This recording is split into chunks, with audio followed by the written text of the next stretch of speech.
Praise Jesus, hallelujah. સંત Paul FAC 2 અને 8માં લખે છે, તાણ પામેલોને ધ્યાનમાં રાખીને, કે તમે કૃપાથી વિશ્વાસ દ્વારા તાણ પામેલા છો. પણ આ વિશ્વાસને સમજવાની જરૂર છે. વિશ્વાસમાં એક અગત્યનું ઘટક છે, એને ઘણીવાર આપણે ભૂલી જઈએ છીએ અને કહે છે કે હું તાણ પામ્યો છું કેમ કે હું વિશ્વાસ કરું છું. અને એ ઘટક છે પસ્તાવો, રિપેન્ટન્સ. શા માટે મારે પસ્તાવો કરવો જોઈએ એવો પ્રશ્ન થાય કોઈકને. તો એનો જે અર્થ છે એને હું સમજાવવાની કોશિશ કરું. બાઇબલમાં કહે તો ઈશ્વરની એ ઈચ્છા છે કે માણસ પોતાના પાપ તરફથી પાછો ફરે અને મારી તરફ ફરે. To turn from sin and to turn to God. એ પસ્તાવાનો સાદો અર્થ કરી શકાય. એને સહેજ જો ઊંડાણમાં જોઈએ તો પતિત અવસ્થાના કારણે માણસની જે દિમાગી હાલત થઈ ગઈ છે, એની જે થોટ પેટર્ન છે, એની જે વિચારસરણી છે, એની જે માન્યતાઓ છે, એની જે સમજ શક્તિ છે, એનું જે આખું વલણ છે, એની જે પસંદગીઓ છે, એ ભૂંડાઈ તરફ વળેલી છે કે જે માણસની આખી જીવનશૈલીને કંટ્રોલ કરે છે. અને તેથી પસ્તાવો કરવો એટલે કે two completely change once mind. આ વિચારસરણીમાંથી માણસે સંપૂર્ણપણે બહાર આવી જવાનું છે અને ઈશ્વરની ઈચ્છાને એણે પોતાના પૂરા વ્યક્તિત્વમાં સ્વીકારવાની છે. ઈશ્વરની ઈચ્છાને એણે તિરસ્કારવાની નથી, એને નકારવાની નથી. ઈશ્વરને, ઈશ્વરના વચનોને, ઈશ્વરની યોજનાને, ઈશ્વરનો એના માટેના હેતુને એણે સમજવાનો છે અને એ વિચારસરણીમાં એણે જીવવાનો છે. આને આપણે પસ્તાવો કહી શકીએ. એની જરૂર શું છે? એની જરૂર એટલા માટે છે કે બાઇબલમાં તમે વાંચો, જૂના કરારમાં પ્રબોધકો દ્વારા ઈશ્વરે આ જ મેસેજ આપ્યો છે એના લોકોને કે પાછા ફરો અને મારી તરફ ફરો. મારી તરફ ફરો, તમારો માર્ગ બદલો. યોહાન બાપ્તિસ્મા કરનારે એ જ સંદેશો આપ્યો કે પસ્તાવો કરો અને પસ્તાવો કરનારને શોભે એવા ફળ આપો. ઈસુ ખ્રિસ્તે પોતાની સેવા શરૂ કરી, પસ્તાવો કરો કેમ કે દેવનું રાજ્ય પાસે આવ્યું છે. 50મા દિવસે પ્રેરિતોના પ્રતિનિધિ તરીકે પવિત્ર આત્માથી ભરપૂર પિત્તરે જે પ્રથમ ઓપન એર પ્રીચિંગ કર્યું, એમાં એણે છેલ્લે લોકોને એ જ પડકાર આપ્યો કે પસ્તાવો કરો અને ઈસુ ખ્રિસ્ત પર વિશ્વાસ કરો. અને તેથી આ ઘટક બહુ અગત્યનું છે. પસ્તાવા વગરનો વિશ્વાસ, રૂપાંતર, માનસનું રૂપાંતર થયા વગરનો વિશ્વાસ, વિચારસરણીમાં રૂપાંતર થયા વગરનો વિશ્વાસ, આ એ વ્યર્થ છે એમ આ બધી બાબતોમાં કહી શકાય. બીજું કારણ કે માણસ પાપના લીધે રાજી ખુશીથી he has turned from God to sin and Satan. એ પોતે ઈશ્વર તરફથી પોતાનું મોં ફેરવી લઈને ઈશ્વર તરફ પીઠ બતાવીને એ પોતે શેતાન અને પાપ તરફ વળી ગયો છે. અને આપણે ઉત્પત્તિના પુસ્તકથી જોઈએ છે. તમે જો ઉત્પત્તિનું પુસ્તક 3 અધ્યાય 24મી કલમ વાંચો તો પાપના લીધે એ પવિત્ર ઈશ્વર છે એમણે એદન વાડીની બહાર આદમને કાઢી મૂક્યો અને જીવનના વૃક્ષની વાટને સાચવવાના માટે એમણે કરૂબો મૂક્યા. તમે ઉત્પત્તિનું પુસ્તક 5મો અધ્યાય એની પહેલી અને ત્રીજી કલમ વાંચો તો ત્યાં પણ આપણે વાંચીએ છીએ કે જે આદમને ઈશ્વરે પોતાની પ્રતિમા પ્રમાણે અને પોતાના સ્વરૂપ પ્રમાણે બનાવ્યો, એ આદમ પાપમાં આવ્યા પછી, ઈશ્વરથી વિમુખ થયા પછી, એને જે બાળકો જન્મ્યા, એના જે વંશમાં આવ્યા, એ બધા બાઇબલમાં લખ્યું છે કે આદમની પ્રતિમા લઈને આવ્યા. ત્યાં લખ્યું છે કે આદમ 130 વર્ષનો થયો ત્યારે તેને પોતાની પ્રતિમા પ્રમાણે, પોતાની પ્રતિમા અને સ્વરૂપ પ્રમાણે દીકરો થયો અને તેણે તેનું નામ શેથ પાડ્યું. અને આ જે વિચારસરણી ભૂંડાઈ તરફ વળી ગઈ અને ભૂંડું કરવાની એને પ્રેરણા મળવા લાગી શેતાન તરફથી, તો પૃથ્વી ઉપર એ ભૂંડાઈ વધતી અને વધતી અને વધતી ગઈ. ઈશ્વર વધારે ને વધારે નારાજ થતા ગયા, એમ કહે તો ખોટું નહીં. અને તેથી ઉત્પત્તિનું પુસ્તક 6ઠો અધ્યાય અને 5મી કલમ જો તમે વાંચો તો જળ પ્રલયથી ઈશ્વરે લોકોનો નાશ કર્યો એ પહેલા, નૂહ અને એના કુટુંબ સિવાય. ત્યાં ઈશ્વરે જે અવલોકન કર્યું એ આ છે. અને યહોવાએ જોયું કે માણસની ભૂંડાઈ પૃથ્વીમાં ઘણી થઈ અને તેઓના હૃદયના વિચારની હરેક કલ્પના નિરંતર ભૂંડી જ છે. બહુ ભારપૂર્વક એ લખ્યું છે. શું જળ પ્રલય પછી માણસની વિચારસરણી બદલાઈ છે? અભ્યાસ કરતાં મેં જાણ્યું કે ના, એ નથી બદલાય, બલકે એની એ જ વિચારસરણી વધારે વિકૃત થતી ગઈ. તમે વાંચો ઉત્પત્તિનું પુસ્તક અને એનો 8મો અધ્યાય અને 21મી કલમમાં જ્યારે જળ પ્રલય પૂરો થાય છે અને નૂહ વેદી ઉપર ચડાવે છે જે અર્પણ વગેરે વગેરે, ત્યારે ઈશ્વરે પોતાના મનમાં શું કહ્યું? માણસને લીધે હું પૃથ્વીને ફરી શાપ નહીં દઈશ, કેમ કે માણસના મનની કલ્પના તેના બાળપણથી ભૂંડી છે. The inclination of human mind or human heart is towards evil from his or her childhood. એમ એનો અર્થ થાય.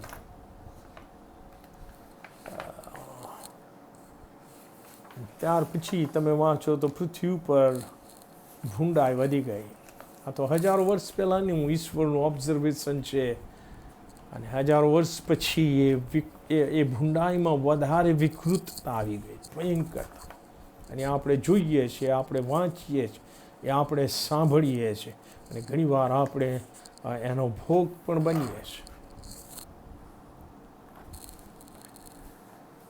અને આનું જે પરિણામ આવ્યું એ કે યશાયાનું પુસ્તક 59મો અધ્યાય ને એની પહેલી બીજી કલમમાં લખવામાં આવ્યું છે કે જુઓ, યહોવાનો હાથ એટલો ટૂંકો થઈ ગયો નથી કે તે બચાવી ન શકે, અને તેનો કાન એવો મંદ થયો નથી કે તે સાંભળી ન શકે, પણ તમારા અપરાધો તમારી અને તમારા ઈશ્વરની વચમાં ભિન્નતા કરતા આવ્યા છે, અને તમારા પાપોએ તેમનું મુખ તમારી તરફથી એવું ફેરવી નાખ્યું છે કે તે સાંભળે નહીં. આ પરિસ્થિતિ આવીને ઊભી રહી. જે પહેલા ઈશ્વર અને મનુષ્યની વચ્ચે સંગત હતી, એ સંગત તૂટી ગઈ છે, અને મનુષ્ય ઈશ્વરથી મોં ફેરવી લીધું છે. અને આ ઈશ્વર હાંક મારે છે કે પાછા વળો, મારી તરફ પાછા ફરો. એ પસ્તાવો ઈશ્વર ઈચ્છે છે.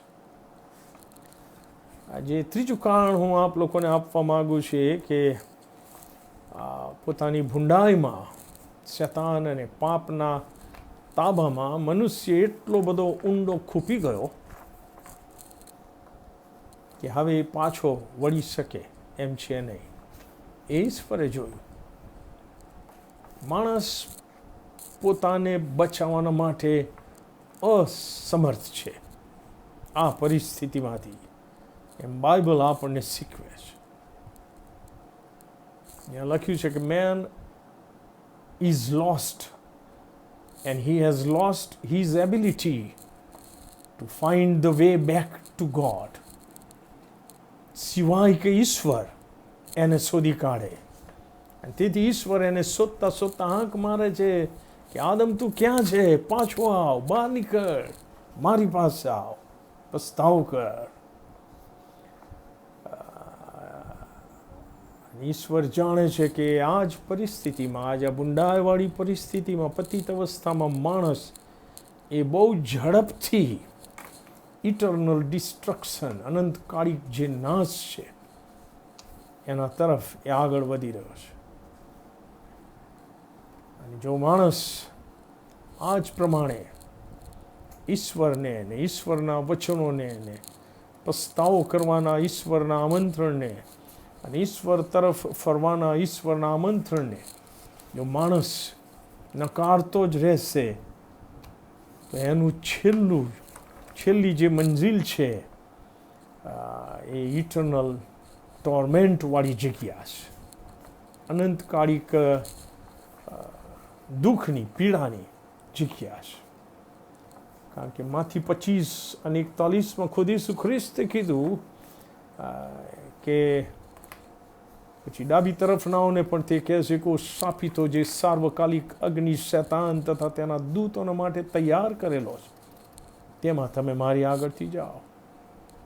માણસ પસ્તાવો કરવાનું ટાળશે, નકારશે અને પોતાની બુદ્ધિથી, પોતાની અક્કલથી જીવતો રહેશે, એના માટે આ જગ્યા છે સાર્વકાલિક અગ્નિ, જ્યાં શૈતાન અને એના દૂતોને નાખી દેવામાં આવે છે. અને થશે. પ્રકટીકરણ 20 અને 10 લખ્યું છે કે જગતના લોકોને ભમાવનાર શૈતાનને તે અગ્નિ તથા ગંધકની ખાઈમાં, જ્યાં સ્વાપત તથા જૂઠો પ્રબોધક છે, ત્યાં નાખી દેવામાં આવ્યો. અને ત્યાં તેઓ રાત દિવસ સદા સર્વકાળ વેદના ભોગવશે. કોણ? શૈતાન અને એના એજન્ટો. પ્રકટીકરણ 20 અને 14 માર્મિક વાત લખી છે, મરણ તથા આડેસને અગ્નિની ખાઈમાં નાખવામાં આવ્યા. અગ્નિની ખાઈ એ જ બીજું મરણ છે. જો કોઈ જીવનના પુસ્તકમાં નોંધેલો માલુમ પડ્યો નહીં, જે કોઈ ઈસુ ખ્રિસ્ત પર વિશ્વાસ કર્યો નહીં, જે કોઈ કૃપાથી વિશ્વાસ દ્વારા તાણ પામ્યો નહીં, એનો અર્થ કે જેણે પસ્તાવો કર્યો નહીં, તો તેને અગ્નિની ખાઈમાં નાખી દેવામાં આવ્યો. અને તેથી આ આખરી મંજિલ ભયંકર, એમાંથી માણસ પાછો ફરે, એને પાછો લાવવાના માટે ઈશ્વરે આમંત્રણ આપ્યું કે આવો, પાછા ફરો, મારી તરફ ફરો. Turn from sin and Satan and turn to me, says the Lord. શા માટે પસ્તાવો કરવો જોઈએ? કારણ કે જો હું પસ્તાવો નહીં કરું તો એનું પરિણામ બહુ ભયંકર આવવાનું છે. જે ચોથું કારણ હું આપવા માંગુ છું, કેમ પસ્તાવો કરવો જોઈએ, કેમ ઈશ્વર પસ્તાવો કરવાના માટે આપણને આમંત્રણ આપે છે, પડકાર આપે છે. કારણ કે ઈશ્વરનો પ્રેમ, એમણે સૂજેલી સૃષ્ટિને ઈશ્વર પ્રેમ કરે છે ને એમાં એ પોતાની પ્રતિમા અને સ્વરૂપ પ્રમાણે બનાવેલ મનુષ્યને ઈશ્વર ખૂબ પ્રેમ કરે છે. એટલે એક બીજો વિષય છે, મોટો વિષય છે. અને તેથી ઈશ્વર કહે છે કે પાછા ફરો. ઈશ્વરના પ્રેમને સમજાવવા માટે તમે જો વાંચો યશાયાનું પુસ્તક 49મો અધ્યાય અને 15મી કલમમાં ખુદ પ્રભુ સવાલ પૂછે છે કે શું સ્ત્રી પોતાના પેટના દીકરા પર દયા ન કરે, એવી રીતે કે તે પોતાના ધાવણા બાળકને વિસરી જાય? શું માં પોતાના ધાવણા બાળકને વિસરી જાય? એક રીતે કહેવાય કે કદી નહીં. અત્યારના જમાનામાં તમે જુઓ તો એ વાસ્તવિકતા છે. તાજા જન્મેલા બાળકોને નાખી દેવામાં આવે છે, અબોર્શન કરાવવામાં આવે છે. પ્રભુ કહે છે કે હા, કદાચ તેઓ વિસરે, એવો સમય આવશે કે લોકો વિસરશે. પરંતુ ઈશ્વર કહે છે હું તને વિસરીશ નહીં. દુનિયાવી મા બાપ કરતાં પણ ઈશ્વરનો પ્રેમ પતિત અવસ્થામાં આવી ગયેલા મનુષ્ય માટે મોટો છે એમ કહી શકાય. હજકેલનું પુસ્તક 18મો અધ્યાયની 23મી કલમમાં લખવામાં આવ્યું છે કે પ્રભુ યહોવા કહે છે, શું દુષ્ટના મોતમાં મને કંઈ આનંદ છે? દુષ્ટના મોતમાં ઘણા બધાને આનંદ થાય પૃથ્વીના માણસોમાં, કે ઓકે માથાકૂટ ગઈ, એ દાવનો હતો, વગેરે વગેરે બોલે. પણ ઈશ્વર કહે છે શું દુષ્ટના મોતમાં મને કંઈ આનંદ છે? એનો જવાબ છે ના. કારણ કે પછી શું કહે છે ઈશ્વર? જો તે પોતાના માર્ગથી પાછો ફરીને જીવતો રહે તો એના કરતાં હું વિશેષ રાજી ન થાઉં. મારો આનંદ એ પસ્તાવો કરીને મારી તરફ પાછો ફરે અને જીવતો રહે તો હું વધારે ખુશ થઈશ એમ ઈશ્વર કહે છે. અને હજકેલ 18 અને એની 30 થી 32 કલમ વાંચો. હું કેવળ વાંચીશ, સમજાય એવી કલમ છે. ત્યાં ઈશ્વર કહે છે, એ માટે હે ઇઝરાયલ લોકો, પ્રભુ યહોવા કહે છે કે હું તમારા દરેકનો ન્યાય તમારા આચરણ પ્રમાણે કરીશ. તમે પાછા આવો, પસ્તાવો કરો અને તમારા સર્વ અપરાધોથી ફરી જાઓ, પાપથી ફરો, મારી પાસે આવો, પાછા આવો. અને એમ દુષ્ટતા તમારા વિનાશનું કારણ થઈ પડશે નહીં. જે અપરાધ તમે કર્યા છે તે સર્વ અપરાધોને તમારી પાસેથી ફેંકી દો. જૂની વિચારસરણી અને જૂનું જીવન તજવાનો નિર્ણય કરો અને મારી પાસે આવો અને તમે આ નવું અંતઃકરણ તથા નવો આત્મા મેળવો. ઈશ્વર કહે છે કે હું તમને આપીશ. ઇઝરાયલ લોકો, તમે શા માટે માર્યા જાઓ? પ્રભુ યહોવા કહે છે કે મરનારના મોતથી આપણે શીખી ગયા કે દુષ્ટ માણસના મોતથી પણ મને કંઈ આનંદ થતો નથી એવું ઈશ્વર કહે છે. એ માટે ફરો અને જીવતા રહો, પાછા ફરો અને જીવતા રહો. ઈશ્વરનો પ્રેમ આપણને પોકારીને કહે છે કે પાછા ફરો અને જીવતા રહો, મારી તરફ ફરો અને જીવતા રહો. પાંચમું જે કારણ હું જોઈ શક્યો પ્રભુના વચનોમાંથી એ તો કે ઈશ્વરની જે ભલાઈ છે મનુષ્ય જાત પ્રત્યે, ધ ગુડનેસ ઓફ ગોડ, એને આપણે સમજવાની જરૂર છે. God loves everybody without any partiality. મત્થીની સુવાર્તા 5મા અધ્યાયની 45મી કલમમાં એટલે તો ઈસુ ખ્રિસ્ત કહે છે એ માટે કે તમે આકાશમાંના તમારા બાપના દીકરા થાઓ, કારણ કે આકાશમાંના બાપ પોતાના સૂરજને ભૂંડા તથા ભલા પર ઉગાવે છે અને ધર્મી પર વરસાદ વરસાવે છે. આ ઈશ્વરની ભલાઈ છે. અને એટલા માટે એ ભલાઈ છે કે જેથી મનુષ્ય પાછો ફરે ઈશ્વરની ભલાઈને સમજીને.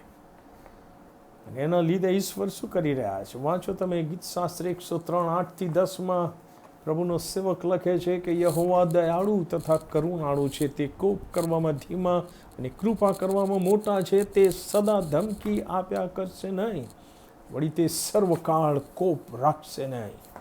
તે આપણા પાપ પ્રમાણે આપણી સાથે વર્ત્યા નથી, આપણા અન્યાયના પ્રમાણમાં તેમણે આપણને બદલો વાળ્યો નથી.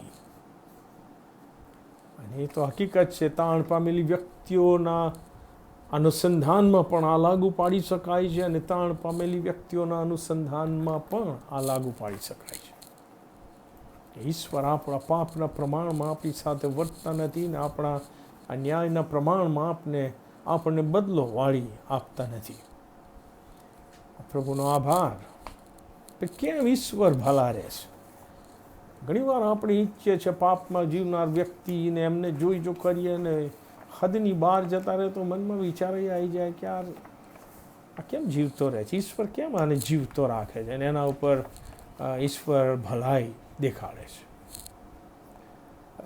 રોમિયોનો પત્ર 2 અધ્યાય અને 4 કલમમાં એનો જવાબ મળે છે. ત્યાં લખ્યું છે સવાલના રૂપમાં પવિત્ર આત્મા દ્વારા ઈશ્વરનો ઉપકાર, ઈશ્વરની ભલાઈ તને પસ્તાવો કરવા તરફ પ્રેરે છે. એથી અજ્ઞાન રહીને શું તું એમના ઉપકારની, સહનશીલતાની તથા વિપુલ ધૈર્યની સંપત્તિને તું તુચ્છ ગણે છે? બહુ માર્મિક સવાલ છે. જેઓ ઈશ્વરની ભલાઈ અનુભવી રહ્યા છે, જેઓને ઈશ્વરે આજ દિન સુધી સહન કર્યા છે અને પોતાનો કોપ એમના ઉપર વરસાવ્યો નથી, જેઓના માટે ઈશ્વર ધીરજ રાખી રહ્યા છે, શું આવી વ્યક્તિઓ આજે પણ ઈશ્વરની ભલાઈ, ઈશ્વરની સહનશીલતા અને ઈશ્વરની જે ધીરજ છે એ સંપત્તિને તુચ્છ ગણે છે? તેના માટે કોઈ આશા નથી, કારણ કે પ્રભુનું વચન કહે છે રોમી 2:4 ફરીથી કે ઈશ્વરની ભલાઈ એ માણસોને પસ્તાવો કરવા તરફ પ્રેરે છે.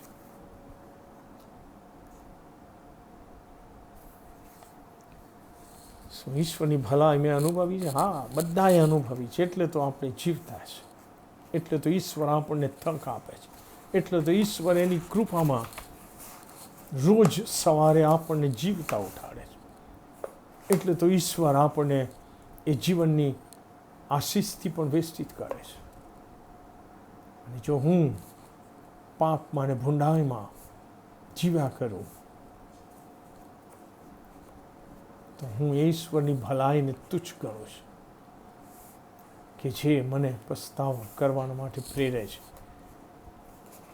આ સમજવાના માટે પ્રભુ એની ખાસ કૃપા આપણને આપે અને આપણે આપણા જીવનને વધારે ઈશ્વરની ઈચ્છાવાળું બનાવીએ. ખાલી વિશ્વાસ કરવાની જરૂર નથી. એ વિશ્વાસનું અગત્યનું ઘટક છે પસ્તાવો. આમેન.